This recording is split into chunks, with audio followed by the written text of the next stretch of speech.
The morning sun cast long shadows across the Taylor estate as Kimberly Taylor set down her reading glasses and rubbed her tired eyes.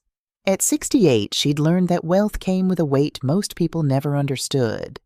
The quarterly report spread across her mahogany desk showed the Prince Will oil fortune doing what it had always done: growing, expanding, generating money faster than any single person could spend it in a lifetime. $80 million. The number used to mean something. Now it was just ink on paper, digits in bank accounts, a responsibility that kept her awake at night. Through the bay windows of her study, she could see the oil derricks pumping their steady rhythm across 500 acres of prime Texas land. Her grandfather had fought and bled to claim this earth. Her father had expanded the empire. Her husband Charles had modernized it.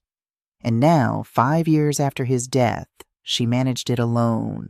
The mansion itself was a monument to 3 generations of prosperity. 14 rooms filled with hand-carved mahogany furniture, crystal chandeliers that caught the morning light like diamonds, and Persian rugs that cost more than most people earned in a year. It was beautiful. It was imposing. And without Charles, it was utterly lonely. Kimberly's gaze drifted to the portrait hanging above the fireplace. Charles Taylor, painted 10 years before his death at 63, smiled down at her with those warm brown eyes she'd fallen in love with 40 years ago. She'd been talking to that portrait more and more lately, a habit she knew was unhealthy but couldn't seem to break. "Did I do the right thing?" she murmured to the painted face. "With Patrick, I mean. Was I too hard on him? Too soft?" The portrait, as always, offered no answers. She turned back to her reports, but the numbers blurred together. The insomnia that had plagued her these past few months was getting worse. 3, maybe 4 hours of sleep a night, and always with that gnawing anxiety that something was wrong, that someone was watching, that danger was creeping closer. 30 years as a prosecutor had taught her to trust those instincts. But 30 years had also taught her that paranoia could destroy you faster than any real threat. The rumble of an expensive engine broke through her thoughts. Kimberly looked up to see a black BMW racing up the circular drive, gravel spraying from under its tires. She recognized that car. Patrick never drove like that unless something was very wrong. Her son's arrival wasn't scheduled, wasn't announced, and from the way he was driving, wasn't going to be pleasant. Kimberly stood, straightening her blouse, a nervous habit from her courtroom days. Whatever Patrick wanted, she had a feeling this conversation would require all her prosecutorial skills to navigate. Patrick Taylor burst through the study door without knocking. At 35, he should have outgrown that particular rudeness, but some habits died hard. "Mom," he said, his voice tight with barely controlled panic. "We need to talk." Kimberly took her time settling back into her chair, using those extra seconds to study her son's appearance. What she saw sent alarm bells ringing through her prosecutor's brain. Patrick's $2,000 suit was wrinkled, actually wrinkled. The man who usually looked like he'd stepped out of a fashion magazine had dark circles shadowing his eyes, 2 days' worth of stubble on his jaw, and a tremor in his hands he was trying desperately to hide.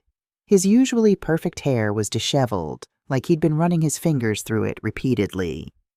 "Of course, sweetheart," Kimberly said, keeping her voice calm and neutral. "Sit down. You look terrible." "Thanks for the pep talk." Patrick collapsed into the leather chair across from her desk, his movements jerky and uncoordinated. He couldn't seem to meet her eyes. "When's the last time you slept?" "That's not important." Patrick leaned forward, his trembling hands gripping the armrests. "Look, I'm going to cut straight to the chase. I need money. A lot of money." Here we go again, Kimberly thought, but she kept her expression neutral. "How much?" $100,000. The number dropped between them like a stone into still water. Kimberly had been expecting something substantial. Patrick's financial emergencies always were, but this was more than he'd ever asked for before. And the way he said it, like he was ordering coffee, casual and desperate all at once, made her skin prickle with warning. "That's a substantial amount, Patrick. What's this venture?" The words came out in a practiced rush, too smooth, too rehearsed. "It's a tech startup. Revolutionary online marketing platform that's going to change everything. My partner has connections with Fortune 500 companies, and we're projecting 7-figure profits in the first year alone. Kimberly had heard variations of this pitch before. The restaurant rating app that had cost her $300,000 before folding spectacularly. The clothing line that never made it past the design phase. Each failure followed by elaborate explanations about market timing and investor politics. Each promised that this time would be different, but this time felt different. Not better, worse, more desperate, more dangerous. "Who's your partner?" she asked, watching Patrick's face carefully. His eyes flickered away from hers. "You don't know him. He's from California. Tech background, proven track record." "What's his name?" "Mom, why does it matter? The opportunity is what's important here." 20 years of deposing witnesses had taught Kimberly to recognize the sound of lies being born. Patrick was hiding something, and whatever it was required $100,000 to fix. "Patrick, we've had this conversation before, multiple times." She kept her voice gentle but firm. "I've supported your business dreams generously, and none of them have succeeded. Perhaps it's time you tried building something with your own resources." The transformation was immediate and frightening. Patrick's face darkened, his hands clenched into white-knuckled fists on the armrests. For just a moment, she saw something in his eyes that reminded her of her ex-husband, Patrick's father, who tried to manipulate her out of her inheritance before she divorced him 15 years ago. "My own resources!" Patrick's voice rose to a near shout. "What resources, Mom? I'm drowning here. Do you have any idea what it's like to live in the shadow of all this?" He gestured wildly at the opulent study around them, the original oil paintings, the first edition books, the antique globe that cost more than a car. "Everyone expects me to be successful because I'm a tailor, because of the Princeville fortune. But how can I compete when you control everything?" "I've given you every advantage," Kimberly said, fighting to keep her own temper in check. "The best schools, connections, startup capital." "Advantages?" Patrick laughed, a bitter, ugly sound. "You've given me just enough to fail spectacularly, just enough to make me look like a spoiled rich kid who can't make it on his own, but never enough to actually succeed." The accusation hit harder because it contained a grain of truth. Kimberly had been careful about how much money she gave Patrick, perhaps too careful. But she'd seen too many wealthy families destroyed by children who never learned the value of work, who never understood that money without purpose was just paper. "Patrick, calm down. Let's discuss this rationally." "There's nothing to discuss." He was on his feet now, pacing like a caged animal. "I need that money, and I need it now. This isn't a request, Mom. It's a necessity." He stopped directly in front of her desk, and when he spoke again, his voice had dropped to something cold and flat that made her blood chill. "Give me the money, Mom. You'll die soon anyway." "What does it matter?" The words hung in the air like poison gas. Kimberly felt her heart hammering against her ribs, her prosecutor's instincts screaming danger. This wasn't the petulant demand of a spoiled child. This was something else entirely, something that felt dangerously close to a threat. "The answer is no, Patrick." Her voice came out steadier than she felt. "I won't be investing in another one of your ventures, not until you can give me a real business plan, real numbers, and a real explanation of what's going on with you." Patrick stood absolutely still for 3 long seconds. Then he moved toward the door with stiff, mechanical movements. "Fine," he said without turning around. "But don't come crying to me when you're older and alone because you chose money over family." The door closed behind him with a soft click that somehow felt more ominous than if he'd slammed it. Kimberly sat in the silence, listening to Patrick's BMW roar down the driveway, kicking up gravel and dust in its wake. Her hands were shaking now, too. She pressed them flat against the cool mahogany of her desk. Something was very wrong with her son, something beyond failed businesses and wounded pride. The desperation in his voice, the barely controlled panic in his eyes, the threat implicit in his words. This was a man in serious trouble. She reached for the phone to call her private investigator, then stopped. Patrick was her son, her flesh and blood. Whatever trouble he was in, they could work through it together. She just needed to give him time to cool down, then they'd talk again. Rationally, like adults. That decision would nearly cost her life. 2 days later, Patrick returned. This time he wasn't alone. Kimberly was in the kitchen reviewing inventory lists when she heard the car. She glanced at the clock. Exactly 10 in the morning. The precision felt deliberate, carefully calculated. Not early enough to seem overeager. Not late enough to appear disrespectful. Through the window, she watched them emerge from Patrick's BMW. Her son looked better than he had 2 days ago. Showered, shaved, wearing a fresh suit. But it was the woman beside him who commanded Kimberly's attention. Ava Taylor moved like silk through water, her platinum blonde hair catching the sunlight. She wore a cream-colored dress that probably cost $3,000 and fit her model-thin frame like it had been painted on. Everything about her appearance suggested hours of careful preparation, the flawless makeup, the strategic jewelry, the confident posture of someone who knew she was the most attractive person in any room. Kimberly had never felt truly comfortable around her daughter-in-law. After 3 years of marriage, she still couldn't shake the feeling that Ava was playing a role rather than being herself. Every smile was performed, every gesture rehearsed.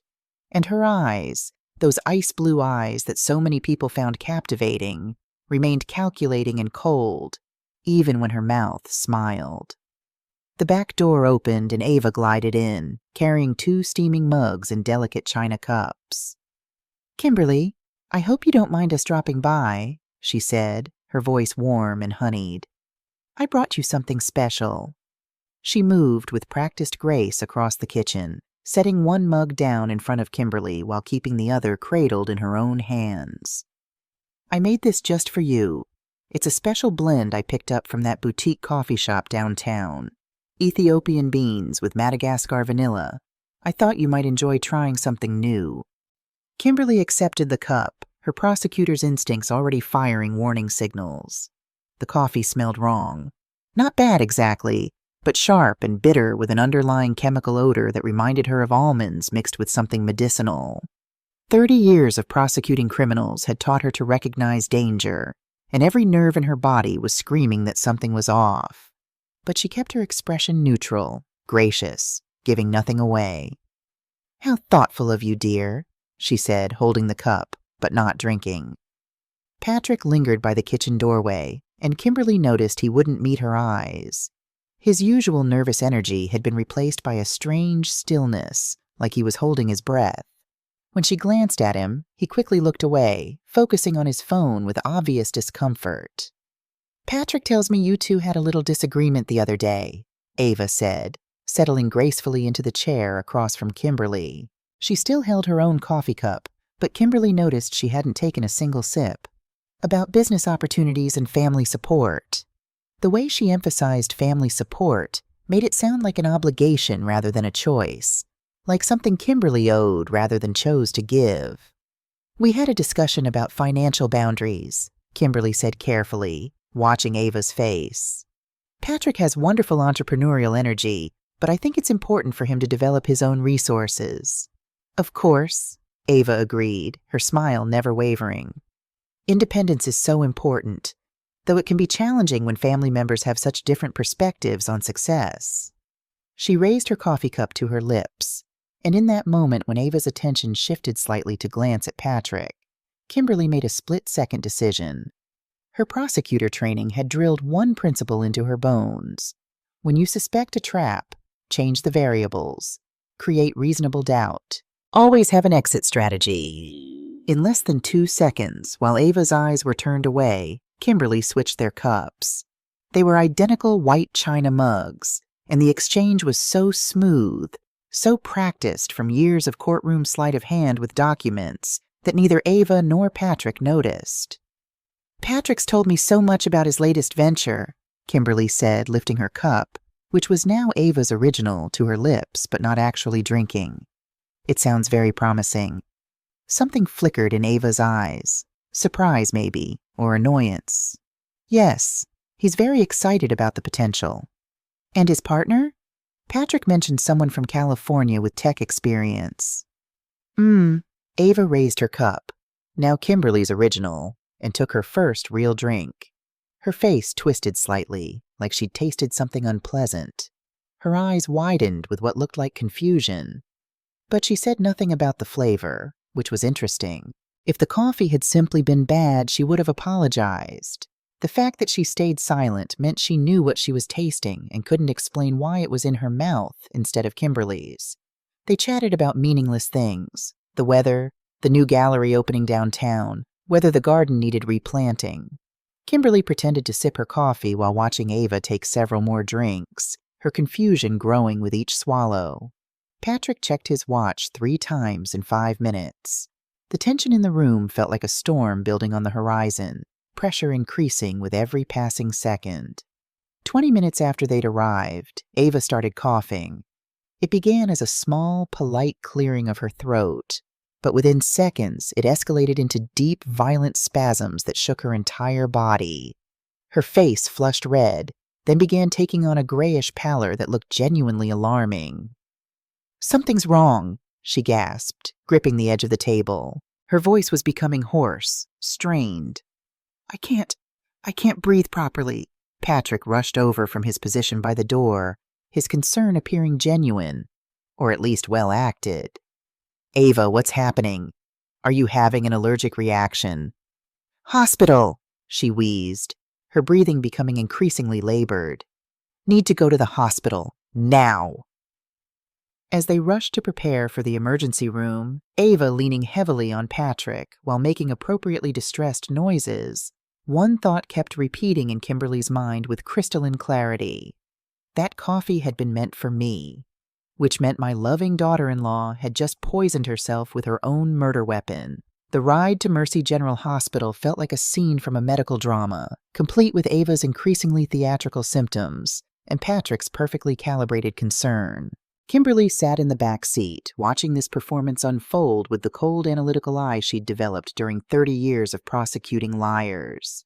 Ava's breathing had become raspy and labored, each inhale seeming to require monumental effort. Her skin was flushed and blotchy, red patches spreading across her neck and face. She clutched her throat with both hands, making small gasping sounds that would have genuinely worried Kimberly if she didn't know exactly what had caused them. "How are you feeling, sweetheart?" Patrick asked for the 3rd time in 10 minutes, his voice pitched perfectly between concern and panic. "Just hold on, we're almost there." "Burns," Ava managed to gasp between coughing fits. "My throat, burning." Cyanide poisoning, Kimberly realized. She'd prosecuted enough poisoning cases to recognize the symptoms. The almond smell she'd detected in the coffee, the respiratory distress, the burning sensation. Someone had done their homework. Cyanide was fast-acting, difficult to detect without specific tests, and would cause exactly the symptoms Ava was experiencing. If Ava had given her the full dose intended for a 68-year-old woman's body weight, Kimberly would likely be dead by now. The irony of the situation would have been amusing if it weren't so terrifying. Patrick pulled into the emergency entrance with a screech of tires. The automatic doors of Mercy General slid open to reveal the familiar chaos of an ER, the controlled pandemonium of genuine emergencies mixed with routine medical drama that made triage such an art form. But Ava's condition was dramatic enough to cut through the usual waiting time. Her gasping, choking sounds drew immediate attention from the nurse's station. "We need help," Patrick called out, supporting his wife who now appeared to be on the verge of collapse. "My wife can't breathe." The medical team responded with impressive efficiency. Within minutes, Ava was on a gurney, surrounded by nurses taking vitals and hooking her up to monitors that beeped and hummed with urgent purpose. A young doctor with dark eyes and a no-nonsense expression pushed through the crowd. "I'm Dr. Amanda Rodriguez," she said, clipboard already in hand. "When did the symptoms start?" "About 30 minutes ago," Patrick answered smoothly, never hesitating, never appearing uncertain. He was playing the role of concerned husband to absolute perfection. "She was fine this morning, then suddenly started coughing and having trouble breathing." "Any known allergies, medications, recent changes in diet or environment?" "Nothing," Patrick said. "She's always been perfectly healthy." Kimberly watched this exchange with growing fascination. Patrick was answering all the questions smoothly, his responses immediate and confident. Either he was remarkably calm under pressure, or he'd prepared for exactly this scenario. She suspected the latter. Dr. Rodriguez turned to Ava, who was now propped up on the gurney with an oxygen mask over her face. "Mrs. Taylor, can you tell me what you were doing just before the symptoms started?" Ava pulled the oxygen mask aside, her voice barely audible. "Coffee," she whispered, her eyes finding Kimberly's across the small examination area. "Having coffee with her." The way she said her carried an unmistakable note of accusation. Even in her supposedly weakened state, Ava was already laying the groundwork for what was to come. The performance was masterful. Kimberly had to give her credit for that. Dr. Rodriguez followed Ava's gaze. "Are you family?" "I'm her mother-in-law," Kimberly said, keeping her voice calm and neutral. "We were having morning coffee when she became ill." "Did you both drink the same coffee?" "Similar," Kimberly said carefully, choosing her words with the precision of someone who knew every syllable might be used against her later. "Ava prepared 2 cups from the same blend. We were both drinking when her symptoms began." Dr. Rodriguez made notes on her clipboard.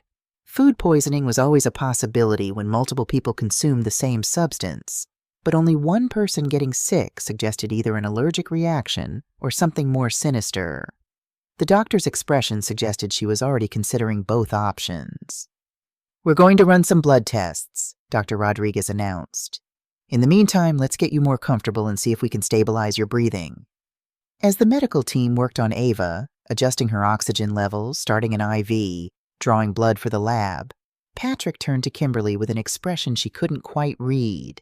It wasn't quite suspicion, wasn't quite concern. It was something else entirely.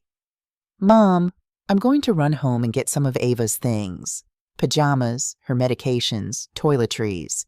You know how hospitals are. They never have what you need." "Of course, sweetheart," Kimberly said, patting his arm with maternal concern she didn't feel. "Take your time." It was interesting how quickly Patrick was leaving, especially when his wife was potentially fighting for her life. Either he was remarkably trusting of the medical staff, or he had somewhere else he needed to be urgently. Somewhere like her house, which would be empty while she sat in this hospital waiting room. Kimberly settled into one of the uncomfortable plastic chairs that seemed to be standard issue in every hospital waiting area in America. The magazines were outdated, the coffee from the vending machine was terrible, and the fluorescent lighting made everyone look slightly dead. It was the perfect setting for contemplating attempted murder. 3 hours crawled by. Kimberly watched the ebb and flow of the emergency room. The drunks, the accident victims, the worried families. She thought about Patrick's desperate request for money 2 days ago. She thought about Ava's calculating smile as she'd handed over that coffee. She thought about the evidence that was probably being planted in her house right now while she sat here, an unwitting accomplice to her own framing.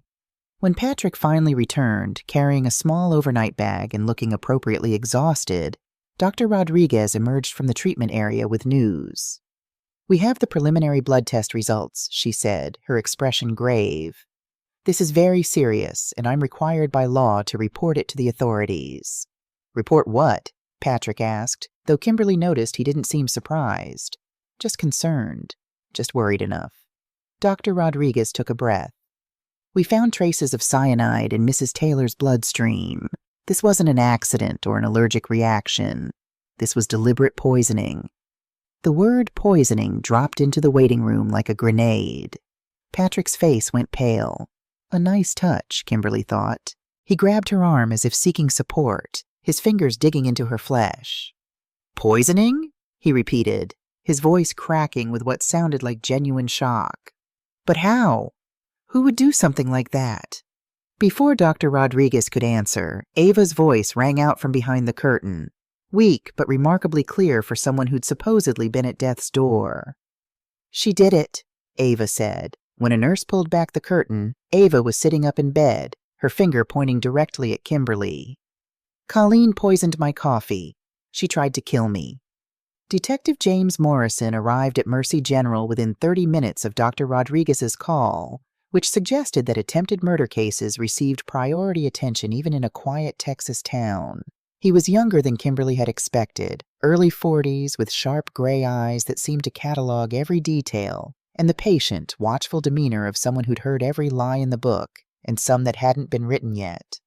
"Mrs. Taylor," he said, extending his hand for a firm handshake. "I'm Detective Morrison. I understand there's been an incident involving poisoning. I'd like to speak with you privately, if that's all right." "Of course, Detective." They moved to a small consultation room down the hall from where Ava was still receiving treatment. The room was sterile and windowless, designed for delivering bad news and having uncomfortable conversations. Kimberly had been in rooms like this before, though usually on the other side of the investigation. "I want to be clear from the start," Detective Morrison began, settling into his chair and opening his notebook. "You're not under arrest and you're free to leave at any time. But I need to understand what happened here today." Kimberly told him exactly what had occurred, keeping her explanation factual and straightforward the way she'd taught witnesses to testify during her years as a prosecutor. The strange smell in the coffee, her instinct that something was wrong, the split-second decision to switch the cups, Ava drinking what was originally meant for her, the realization that someone had tried to poison her and Ava had accidentally become the victim instead. Detective Morrison listened without interruption, making occasional notes. When she finished, he studied her carefully. "Mrs. Taylor, if you suspected the coffee was dangerous, why didn't you simply refuse to drink it? Or warn Mrs. Ava Taylor about your concerns?" It was the logical question, and Kimberly had been preparing her answer since the moment Ava started coughing. "I wasn't completely certain something was wrong, Detective. It was more of an instinct than a concrete suspicion. After 30 years as a prosecutor, you develop a sense for when things aren't quite right. I thought switching the cups would be a way to test my concerns without creating unnecessary drama if I was wrong." "And when Mrs. Ava Taylor became ill, you realized your instinct had been correct?"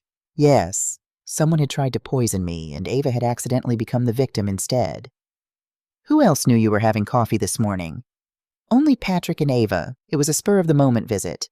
They arrived unannounced at exactly 10 o'clock. "Had you been experiencing any threats lately? Anyone who might want to harm you?" Kimberly thought about Patrick's desperate request for money, his angry departure 2 days earlier, his chilling words about her dying soon. But something held her back from mentioning it. Whatever her son was involved in, she wanted to understand it fully before involving the police in family matters. "Nothing specific," she said. "When you have significant wealth, you're always aware that some people might see you as a target, but I haven't received any direct threats." Detective Morrison made more notes, his expression neutral, but his eyes sharp. "I'll need to speak with your son and daughter-in-law as well, and we'll need to examine your home as part of the investigation." "Of course. Whatever you need." When Detective Morrison interviewed Patrick, Kimberly could hear the conversation through the thin walls of the consultation room. Her son's responses sent ice through her veins. "My mother's been acting strange lately," Patrick said, his voice carrying clearly through the wall. "More paranoid than usual, suspicious of everyone, especially Ava." "In what way?" Morrison asked. "Just little things. Asking a lot of questions about Ava's background, making comments about gold diggers and people who marry for money. I thought it was just normal mother-in-law stuff, but now—" He let the doubt hang in the air, poisonous and deliberate. "Has she ever expressed any direct animosity toward your wife?" "She's never said anything outright hostile, but there's been tension. Mom can be very controlling when it comes to family money. She doesn't like anyone she thinks might be after her fortune." Each word was a carefully placed knife in Kimberly's back.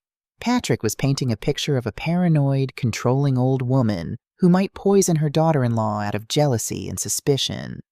It was brilliant character assassination, and it was coming from her own child. When Detective Morrison returned to question her further, his entire demeanor had changed.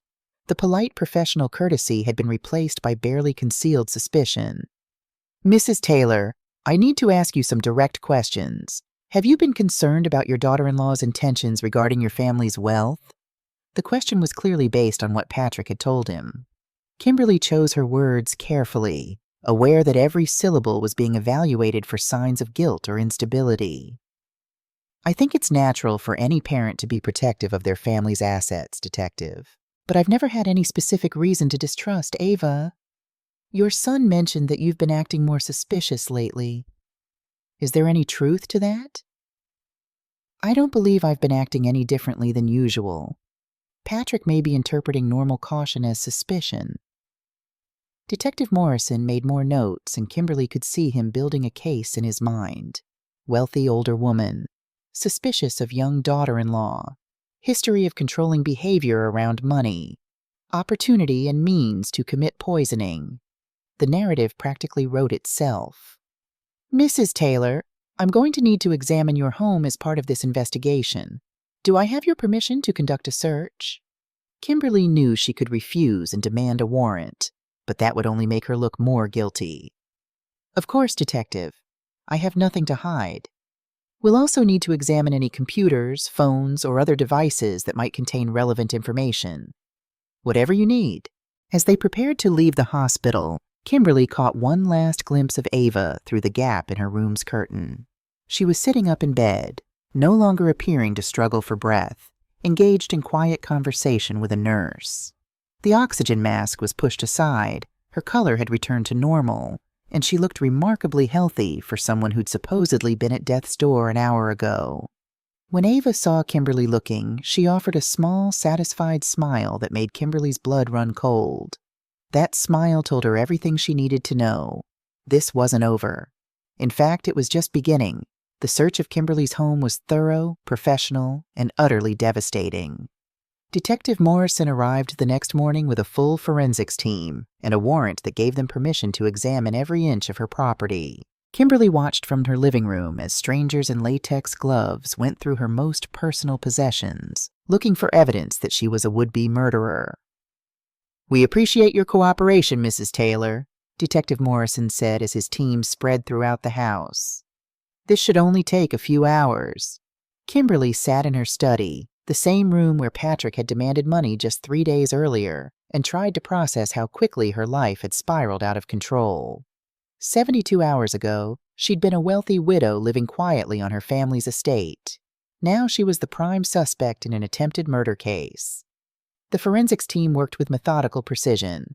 They photographed everything, dusted for fingerprints, and collected samples from surfaces throughout the house. They paid particular attention to the kitchen where Ava claimed to have prepared the poisoned coffee. Ma'am, one of the technicians called from the kitchen, can you show us where the coffee supplies are kept? Kimberly led them to the pantry where her housekeeper kept various coffee beans, filters, and accessories. Everything looked normal to her, but the technicians treated each item like potential evidence, carefully bagging and labeling anything that might have come into contact with poison. What about cleaning supplies? Detective Morrison asked. Anything that might contain chemical compounds. She showed them to the utility room where household chemicals were stored. Bleach, ammonia, drain cleaners, and various other toxic substances that could be found in any American home. Again, they photographed and sampled everything. 2 hours into the search, Kimberly heard one of the technicians call out from upstairs, his voice tight with excitement. Detective Morrison, you need to see this. The tone made Kimberly's stomach clench. She followed Morrison upstairs, dreading what they might have found. In the guest bathroom, a room she rarely used and hadn't even entered in weeks, they'd discovered a small glass vial hidden behind the medicine cabinet. The vial contained traces of a clear liquid. Beside it was a handwritten list that included Ava's name along with what appeared to be dosage calculations. Mrs. Taylor, Detective Morrison said, holding up an evidence bag containing the vial and list. Can you explain these items? Kimberly stared at the evidence, feeling the world tilt around her. The handwriting on the list looked remarkably similar to hers. The formation of the letters, the particular way she crossed her T's and dotted her I's.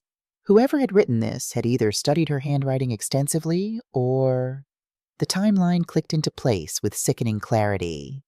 Patrick had left the hospital yesterday for several hours to get Ava's belongings. He would have had complete access to her house during that time. He knew the security codes. He had keys. He could have planted this evidence while she sat in that hospital waiting room, completely unaware. I've never seen either of those items before, she said. her voice sounding strange and distant to her own ears. "This isn't possible. This is your handwriting, isn't it?" Detective Morrison showed her the list more closely. Looking at it carefully, Kimberly had to admit that it did look like her handwriting. The similarities were uncanny, too perfect, actually. Real handwriting had natural variations. This looked like someone had practiced copying her style until they could replicate it almost exactly. "It looks similar," she said carefully. "But I didn't write this. Someone must have forged it." "Who would have access to samples of your handwriting?" "Patrick, my son. He's been in this house hundreds of times. He could have taken documents, letters, anything he needed to study my handwriting style." Detective Morrison's expression shifted to something between pity and skepticism. "Mrs. Taylor, are you suggesting your son planted this evidence?" "I'm saying that someone with access to my house and knowledge of my handwriting could have placed these items here. Patrick left the hospital yesterday for several hours while we were all there. He had opportunity and access." "That's a very serious accusation to make against your own son." "It's not an accusation, Detective. It's an observation about opportunity and timeline. Someone planted this evidence while I was at the hospital. Patrick is the only person who had both access and motive to do so." But even as she said it, Kimberly could see the doubt in Morrison's eyes. She sounded exactly like what she was trying to avoid. A guilty person caught red-handed, desperately trying to shift blame to anyone else. The grieving mother turned murderer, now trying to throw her innocent son under the bus. "We'll be taking these items for analysis," Detective Morrison said, sealing the evidence bags, "along with samples of your handwriting for comparison." They also took her gun, a .38 caliber revolver that Charles had insisted she keep for protection. She hadn't fired it in over a year, but they bagged it anyway, along with the box of ammunition from her bedroom safe. By the time the forensics team finished, it was late afternoon. Detective Morrison pulled her aside for a final conversation. "Mrs. Taylor, based on what we've found today, I need to inform you that you're now considered a person of interest in this case. I strongly recommend that you contact an attorney." "Am I under arrest?" "Not at this time, but I advise you not to leave town without notifying my office." After the police left, Kimberly walked through her violated home, seeing it with new eyes. Rooms that had been photographed and searched, surfaces that had been dusted for fingerprints, possessions that had been examined for evidence of criminal intent. Her sanctuary had been invaded, and she felt like a stranger in her own house. But more than that, she felt the weight of betrayal settling on her shoulders like a lead blanket. Someone had planned this carefully, planting evidence that would point directly to her while creating a perfect cover story. And the only person who'd had the opportunity, access, and knowledge to do it was her own son. That evening, Kimberly sat in her study with a glass of wine, staring at the oil derricks visible through her window. The mechanical pumps continued their steady rhythm, extracting wealth from the earth just as they had for 3 generations. But for the first time since inheriting this empire, she wondered if it would all die with her. Patrick hadn't just tried to rob her. He'd tried to murder her and frame her for attempted murder of his wife. The complexity and cruelty of the plan took her breath away. She picked up her phone and dialed a number she hadn't used in 5 years. "Harrison Cole speaking." "Harrison, it's Kimberly. I need your help. Someone's trying to destroy me, and I think it might be my own son." Harrison Cole had been Kimberly's closest colleague during her 25 years as a prosecutor, and more importantly, he was the only person who truly understood how her mind worked. If anyone could help her navigate this nightmare, it would be him. "Tell me everything," Harrison said, his voice immediately shifting to the sharp focus she remembered from their courtroom days.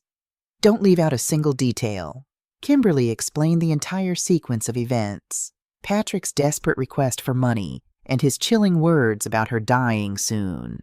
The poison coffee and the instinctive cup switch, the convenient evidence planted in her home while she sat at the hospital. Patrick's calculated betrayal during the police interviews, painting her as paranoid and unstable. "Jesus Christ, Kimberly," Harrison said when she finished. "If Patrick is behind this, we're dealing with attempted murder and conspiracy charges. This isn't just about money anymore. I know. The question is how to prove it. First things first, you need criminal defense representation immediately. I'm going to call Marcus Webb. He's the best defense attorney in the state, and he owes me a favor from the Anderson case. Harrison, there's something else. Kimberly's voice dropped. I think Patrick might be in serious trouble with dangerous people. The way he demanded that money, the desperation in his voice, this feels like more than just another failed business venture. What kind of trouble? I don't know yet, but I want to find out. If Patrick is involved with criminals, it might explain why he's willing to commit murder for inheritance money. Harrison was quiet for a moment, and she could almost hear him thinking, I still have contacts in law enforcement and financial investigation. Let me make some discreet inquiries about Patrick's recent activities. But in the meantime, you need to assume you're under surveillance. Everything you do, everywhere you go, everyone you talk to, the police will be watching. I understand. And Kimberly, be very careful around Patrick and Ava. If they're willing to commit murder once, they won't hesitate to try again. Marcus Webb arrived at the estate that evening, carrying a briefcase and the kind of serious expression that defense attorneys wore when their clients were in deep trouble. He was younger than Kimberly had expected, early 50s with salt and pepper hair and intelligent brown eyes that assessed everything. Mrs. Taylor, Marcus said, settling into her study like he'd been there 100 times. Harrison has briefed me on your situation. You're in significant legal jeopardy, but the case against you has some interesting weaknesses. Such as? The timeline, for one. The poisoning appears to have been planned in advance, but you had no way of knowing that Patrick and Ava would visit you yesterday morning. If you were planning to poison your daughter-in-law, you would need advance notice of her presence. Unless the prosecution argues that I was planning to poison Patrick, and Ava was an unintended victim. Marcus nodded approvingly. Exactly the kind of thinking that made you a good prosecutor. Yes, they could argue that. But there's another problem with their case. Motive. Why would you want to kill Patrick? He's your son and your only heir. His death would actually complicate your estate planning significantly. Kimberly thought about mentioning the life insurance policy she suspected might exist, but decided to keep that information to herself for now. What about Ava? They could argue I wanted to eliminate her to protect Patrick's inheritance. Possibly, but that's a weak motive for murder. Wealthy families deal with gold-digging spouses through prenuptial agreements and trusts, not poison. Marcus opened his briefcase and pulled out a legal pad. Tell me about the evidence they found in your house. The vial and the handwritten list. Kimberly described the items in detail, emphasizing how the handwriting looked like hers but was too perfect, too practiced. She explained Patrick's opportunity to plant the evidence while they were at the hospital. The planted evidence is actually our strongest defense, Marcus said, making careful notes. It's almost too convenient. Real poisoners don't usually leave behind signed confessions with their victim's name and dosage calculations written in their own handwriting. What's our next step? We need to investigate Patrick and Ava independently. If they're running a con, there will be evidence, financial records, communication patterns, possibly even previous victims. Previous victims? Kimberly felt her pulse quicken. Marcus leaned back in his chair, studying her carefully. Mrs. Taylor, if your son is willing to murder his own mother for inheritance money, this probably isn't his first rodeo. People don't usually jump straight to matricide without working their way up through smaller crimes. The thought sent ice through Kimberly's veins. You think they've done this before? I think we need to find out. Harrison is already running background checks on both of them. If there are any red flags in their past, we'll find them. The call came 2 days later. Kimberly was reviewing documents with Marcus when Harrison's name appeared on her phone screen. Kimberly, we found something, Harrison said without preamble. Something big. What is it? Ava Taylor doesn't exist. Kimberly felt the room tilt slightly. What do you mean? The identity was created 4 years ago with forged documents and a fabricated background.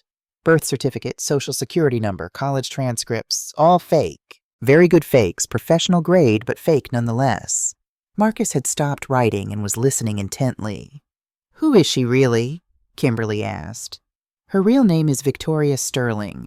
She has a criminal record in 3 states: identity theft, fraud, and here's the kicker. She was suspected of involvement in the death of an elderly man in Arizona 3 years ago. Case was never prosecuted due to lack of evidence, but the pattern is clear. Pattern?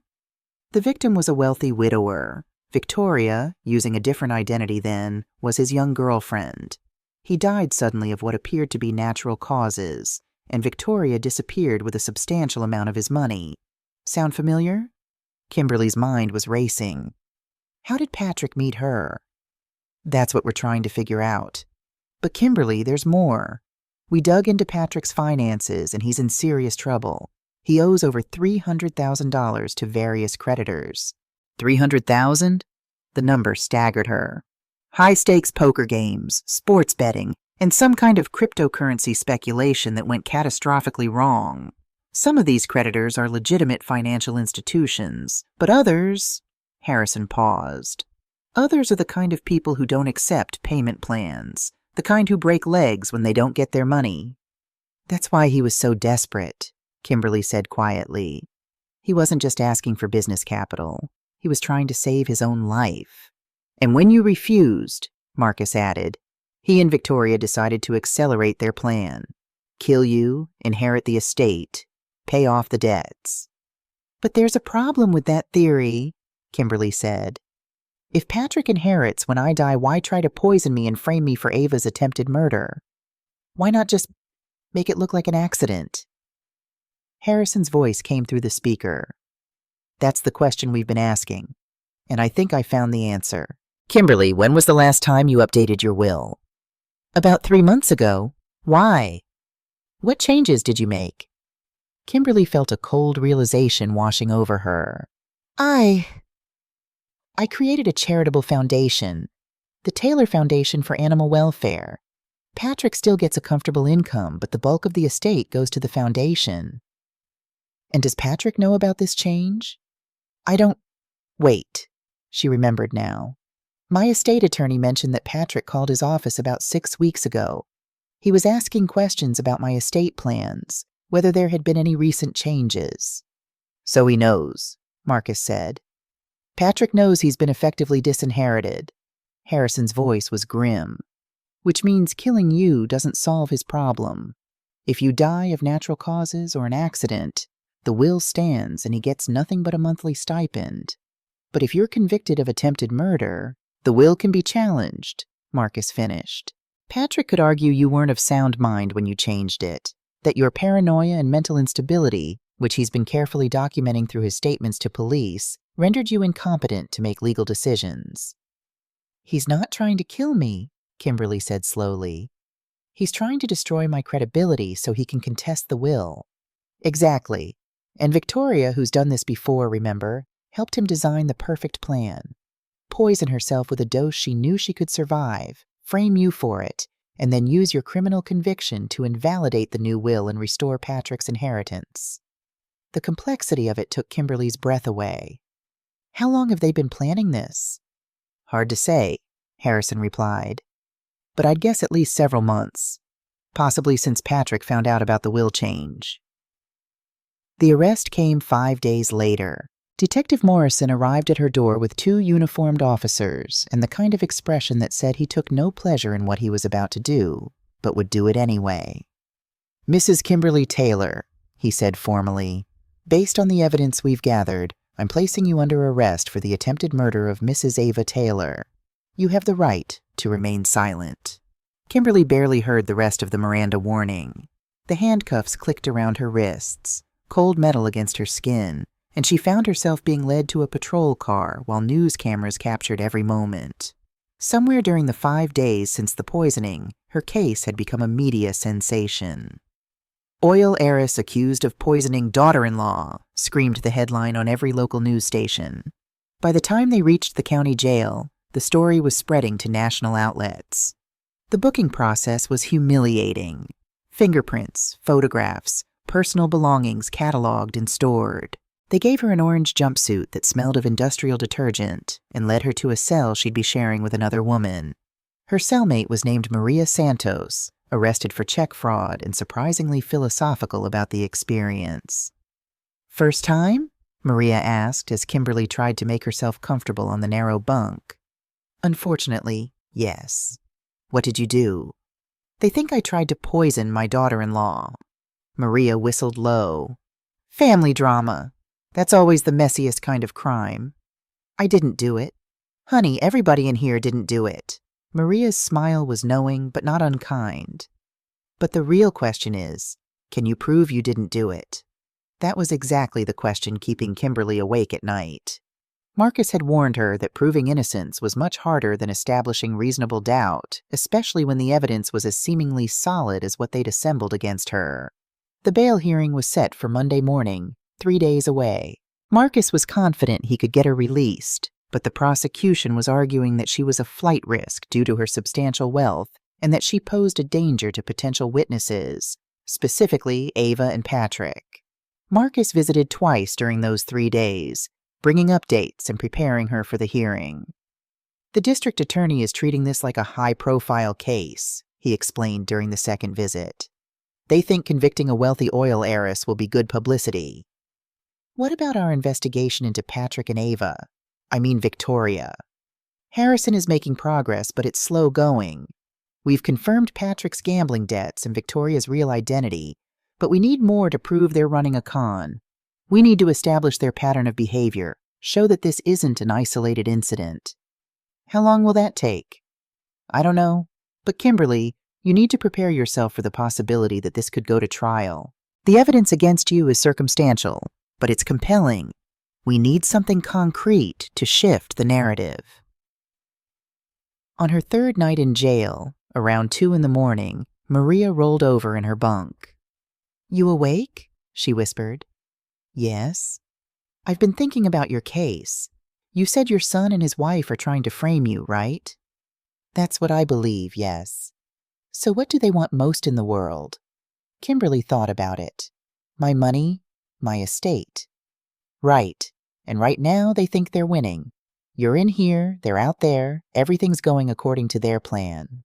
Maria's voice dropped even lower.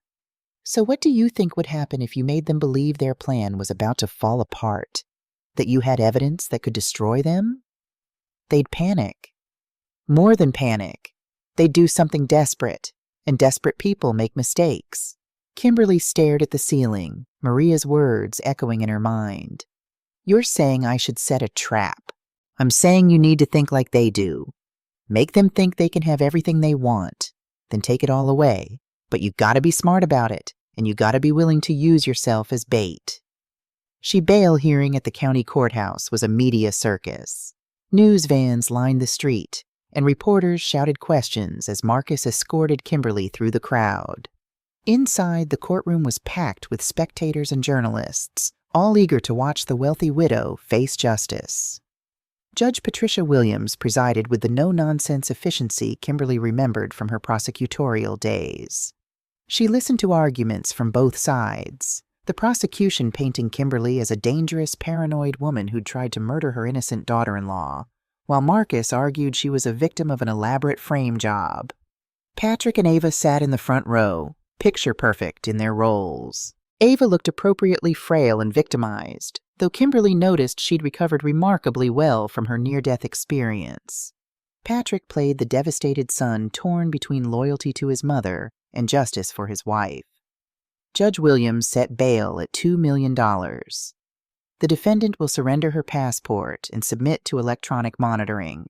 She is not to have any contact with the alleged victim or any witnesses in this case.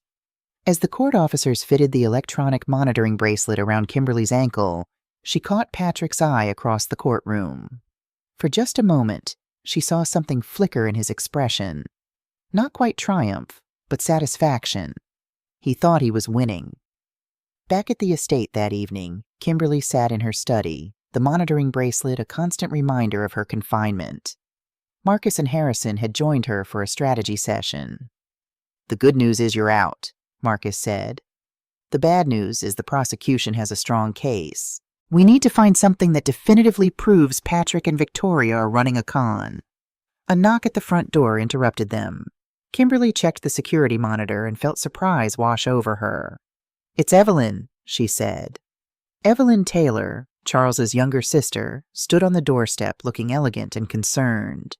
She'd been notably absent since Kimberly's arrest. No phone calls, no visits, nothing. Her sudden appearance now seemed suspicious. "I'll get it," Harrison said, moving toward the door while Marcus positioned himself where he could observe but not be immediately visible. Evelyn swept in wearing a designer suit and an expression of perfectly calibrated concern. "Kimberly, dear, I've been so worried about you. I wanted to come sooner, but my attorney advised me to wait until after the bail hearing. You understand, I'm sure. Family complications can be so difficult to navigate legally." "Of course, Evelyn. Please, come in." They settled in the living room, and Evelyn accepted a glass of wine with graceful hands. "I've been following the case in the news," Evelyn said. "It's all so terrible. Patrick is beside himself with worry." "I'm sure he is," Kimberly said dryly. "Kimberly, I came here tonight because I care about you. We're family, and family looks out for each other." Evelyn leaned forward, her expression earnest. "I've been thinking about your situation, and I wonder if perhaps it's time to consider some changes." "What kind of changes?" "Well, managing this estate is clearly becoming overwhelming for you. The stress, the responsibilities, the financial decisions. It's a tremendous burden for anyone, let alone someone of your age." The pause before age was deliberate, loaded with implication. "I'm 68, Evelyn, not senile." "Of course not, dear. But perhaps it's time to consider assisted living, or at least a conservatorship arrangement to help manage the estate. Patrick and I have discussed it, and we both think—" "A conservatorship?"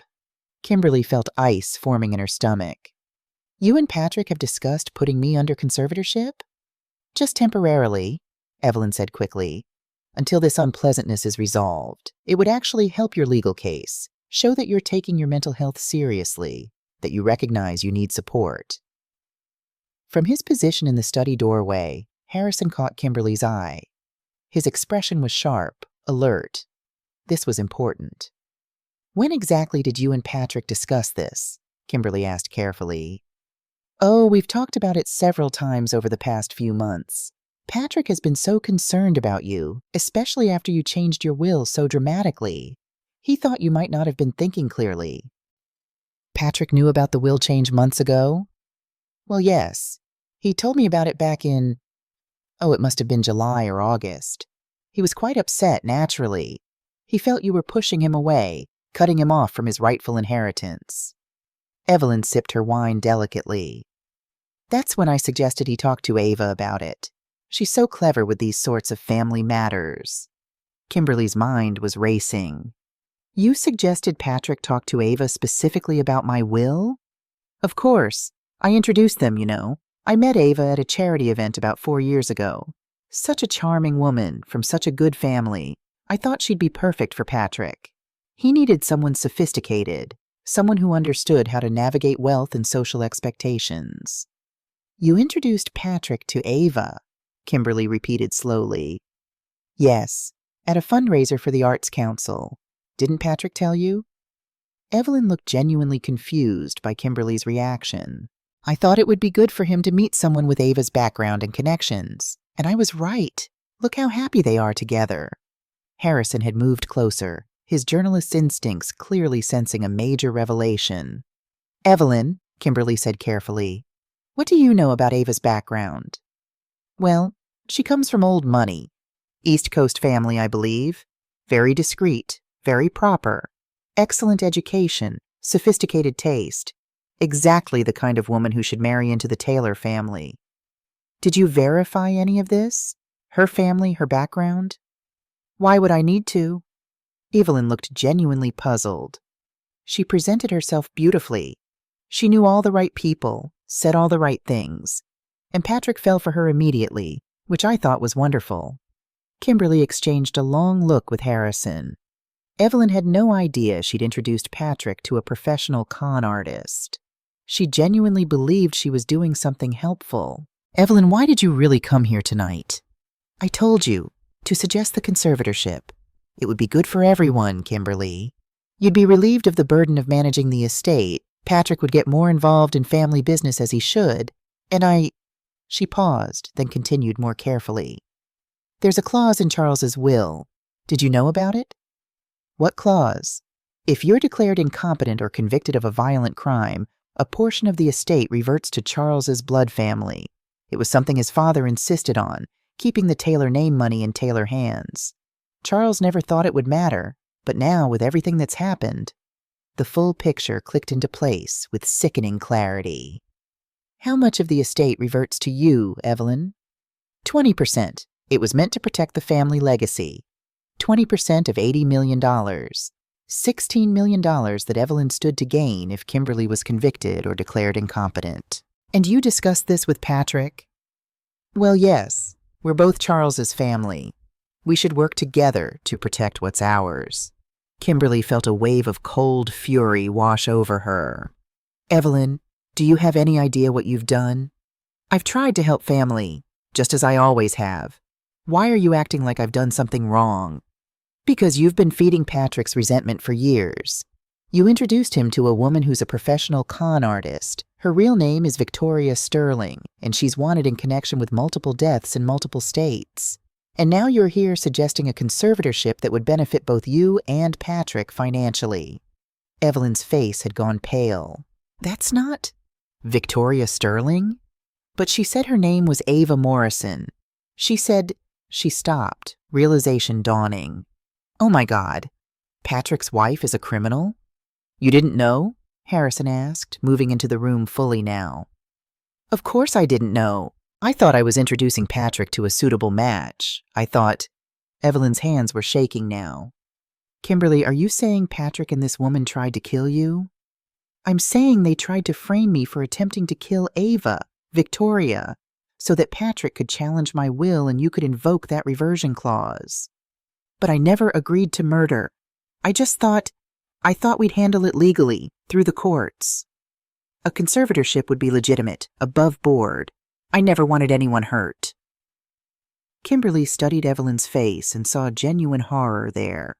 Whatever role Evelyn had played in this conspiracy, she hadn't known about the poisoning. She'd been enabling Patrick's resentment and facilitating his connection to Victoria, but she'd drawn a line at actual violence. Evelyn, how many times have you talked to Patrick about the reversion clause? Several times. After Charles died, I mentioned it to him. I thought he should know about all the estate provisions. And then when you changed the will, I told him about the clause again. I said if there were ever questions about your competency, the clause could be invoked. You gave him a roadmap, Marcus said, stepping into view from the study. You told him exactly how to get the inheritance even after being disinherited. Evelyn looked at Marcus, then back at Kimberly, comprehension and horror warring on her face. I was just talking about legal options. I never suggested violence. I never thought... She stood abruptly. I need to leave. I need to think about this. Evelyn, Harrison said sharply, you need to tell us everything you know about Patrick's plans. Every conversation, every suggestion you made. If you didn't know about the murder plot, then cooperating now could save you from being charged as an accessory. Accessory to what? I haven't done anything wrong. You've been conspiring to have your sister-in-law declared incompetent so you could inherit money, Marcus said. That's fraud, even if you didn't know about the poisoning. But if you help us now, we can argue you were manipulated, that you didn't understand the full scope of Patrick's plans. Evelyn sank back into her chair, her usual composure completely shattered. What do you want to know? For the next hour, Evelyn told them everything. How she'd resented not being included in Charles's original will. How she'd complained to Patrick about it, feeding his own sense of being shortchanged. How she'd met Victoria at a charity event and been impressed by her sophistication, never guessing it was all an act. How she'd encouraged Patrick to pursue the relationship, thinking it would be good for him to marry someone who understood wealth. Did Patrick ever mention needing money urgently? Harrison asked. Gambling debts, financial problems? He said he was having cash flow issues. I loaned him $50,000 about 6 months ago. What did he say he needed it for? Business expenses. He said he had an opportunity but needed capital to make it happen. He promised to pay me back with interest once this marketing startup took off. Another lie. Another manipulation. Patrick had been working on this plan for at least 6 months, systematically lining up all the pieces he'd need. When Evelyn finally left, shaken and clearly questioning everything she thought she knew, the three of them sat in silence for a long moment. "She really didn't know about the poisoning," Harrison said. "I'd stake my reputation on it." "But she enabled it," Kimberly said. Every conversation she had with Patrick, every suggestion about the reversion clause, every complaint about the will, she was feeding his desperation and giving him ideas. "She's culpable," Marcus agreed. "But she's also a potential witness. If she testifies about Patrick's knowledge of the will change, about her introducing him to Victoria, about their discussions of the reversion clause, that all supports our theory of the crime." "Will she testify?" Kimberly asked. "I think so," Harrison said. "She's terrified right now. Terrified of being charged. Terrified of what Patrick might do if he finds out she talked to us. We can use that fear." Kimberly stood and walked to the window, looking out at the oil derricks pumping in the distance. The Taylor fortune that had been built over 3 generations, that had survived depressions and wars and market crashes, was now being torn apart by family greed. "Patrick has been planning this for at least 6 months, she said quietly. "Since he found out about the will change. He borrowed money from Evelyn, accumulated gambling debts he couldn't pay, and then Victoria helped him design the perfect con. Frame me for attempted murder, use my conviction to challenge the will, invoke the reversion clause to give Evelyn her cut. Everyone gets what they want. Except you end up in prison or declared incompetent," Marcus finished. "There's something else we need to consider," Harrison said. "If Patrick and Victoria have been planning this for 6 months, what else have they been doing? Have they been poisoning you slowly, making you appear unstable? Have they been manipulating other family members? Setting up additional contingencies?" The question hung in the air like smoke.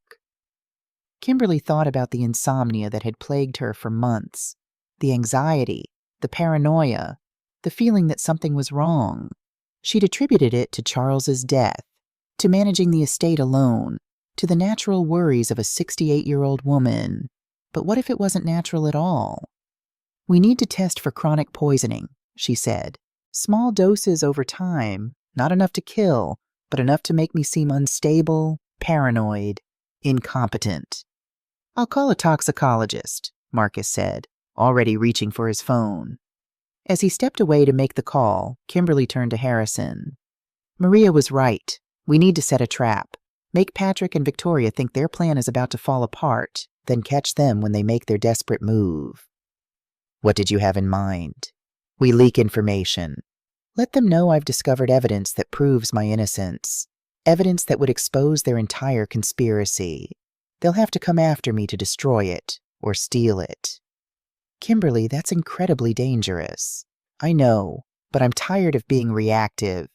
It's time to go on the offensive." She looked at Harrison with the same fierce determination she'd shown in 100 courtrooms. "They tried to destroy my life. Now I'm going to destroy theirs.